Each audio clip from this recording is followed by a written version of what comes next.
வாழ்க வையகம், வாழ்க வையகம், வாழ்க வளமுடன். வாழ்க வையகம், வாழ்க வையகம், வாழ்க வளமுடன். குரு வாழ்க. குருவை துணை ஆசான் அருள் தந்தை வேதாத்ரி மகரிஷி அவர்கள் நம்மோடு சூக்மமாக நிறைந்து இன்றைய சிந்தனையை சிறப்பித்து தருவாராக. ஸ்கை வேதாத்ரி அமுதம் சேனல் அன்பர்கள் அனைவருக்கும் வாழ்க வளமுடன்.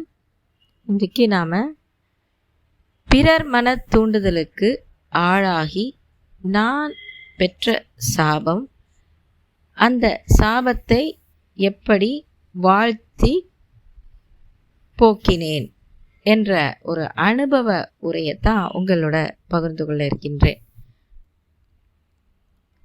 போன மாதம் எங்கள் சொந்த ஊருக்கு போயிட்டு நாங்கள் குடும்பத்தோட காரில் பயணப்பட்டுக்கிட்டு இருந்தோம். கேரளாவுக்கு போயிட்டுருந்தோம். அப்போது எனக்கு கொய்யாப்பழம் சாப்பிடணும்னு ரொம்ப ஆசை வந்தது. சரி, மலைப்பகுதியில் கண்டிப்பாக ஒரு நல்ல தரமான மருந்தடிக்காத கொய்யாப்பழம் கண்டிப்பாக கிடைக்கும் அப்படின்னு என் உள்ளுணர்வு சொல்லிச்சு. சரின்னு அப்படியே வேடிக்கை பார்த்துட்டே வந்தேன். என்னப்படியே என்ன ஆச்சரியம், ஒரு அம்மா, வயதான அம்மா, கொய்யாப்பழம் விற்றுக்கிட்டு இருந்தாங்க. ஒரு ஸ்டூல் போட்டு உட்காந்துருந்தாங்க. அவங்கள சுற்றி ஒரு 4-5 பேர் வாங்கிக்கிட்டு இருந்தாங்க. உடனே நான் காரை நிறுத்த சொன்னேன். நிறுத்துனாங்க. வாங்க போகலான்னு நினைக்கும் போது அந்த அம்மாவே எழுந்து வந்துட்டாங்க கஷ்டப்பட்டு. சரி, காரில் வந்திருக்காங்க அப்படின்னு ஒரு மரியாதை நிமித்தமாக எழுந்து வந்து என்னம்மா வேணும்னு கேட்டாங்க. எவ்வளோ வேணும்னு கேட்டாங்க. ஏன்னா மாம்பழமும் வச்சுருந்தாங்க. ஆனால் கொய்யா தான் வேணும் ஒன்றுன்னு விலையெல்லாம் சொன்னாங்க. சரி வாங்கலாம் நினைக்கும் போது காரில் இருந்த எங்களோட சித்தப்பா, அவர் வாய் பேசாத ஊமை, அவர் பெரியவர், அவர் வேண்டாம் வேண்டாம் அப்படின்னு சைகையில் காமிக்கிறார். இவர் இப்படி சொன்னோன்னே என்னோட கணவரும் பெரியவருக்கு மதிப்பு கொடுத்து சரி போகலாம் அப்படின்ட்டார். என் பையனும் கார் எடுத்துகிட்டு கிளம்பிட்டான்.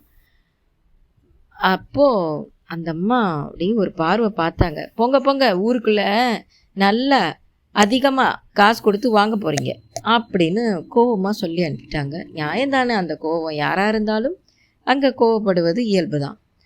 ஆனால் எனக்கு மனசு அப்படியே திக்கு திக்குன்னு இருந்தது.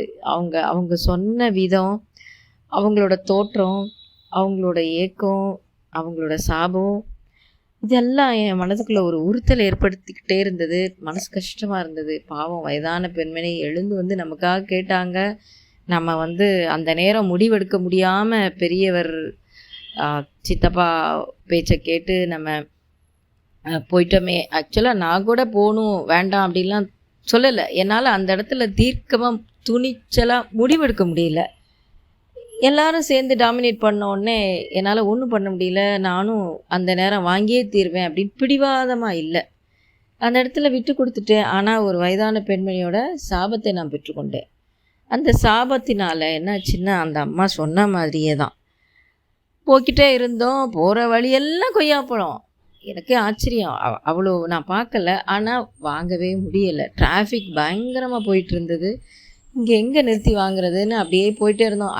இங்கே நிறுத்தலாம், சரி இங்கே எவ்வளோ டிராஃபிக் இருக்குது, வேண்டாம், சரி இன்னும் கொஞ்சம் தூரம் போகலாம் அப்படின்னு போகும்போது ஒரு 4 இடத்துல கொய்யாப்பழத்தை பார்த்தும் எங்களால் வாங்க முடியல. அப்புறம் கேரளா கொல்லமே வந்துட்டோம்.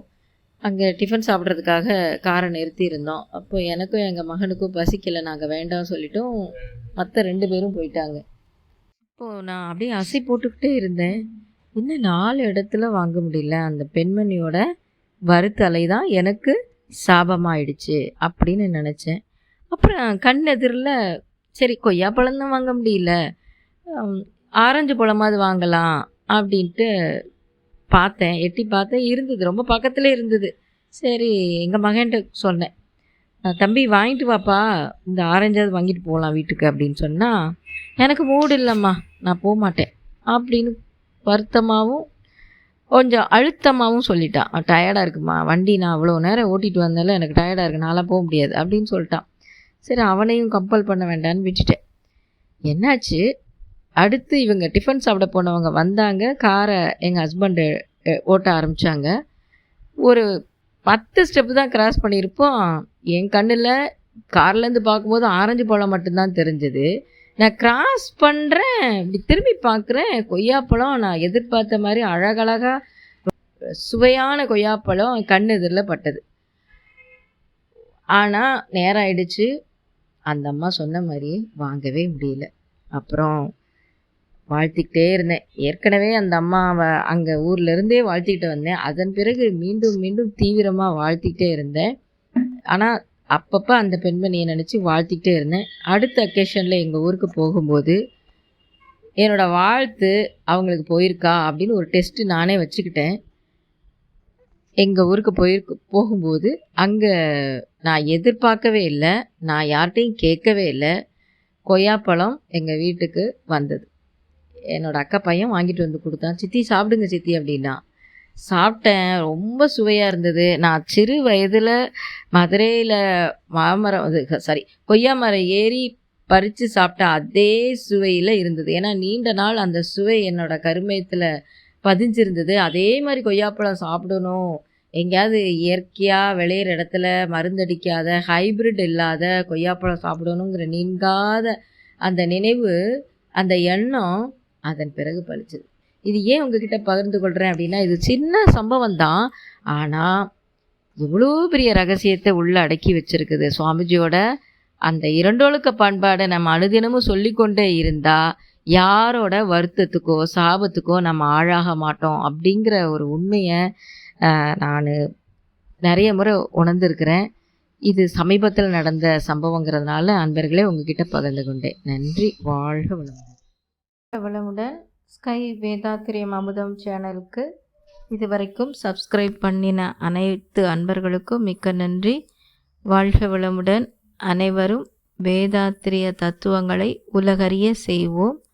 இந்த சேனலை உங்கள் நண்பர்கள் அனைவருக்கும் ஷேர் செய்து பயன்பெறுங்கள். நன்றி. வாழ்க வளமுடன்.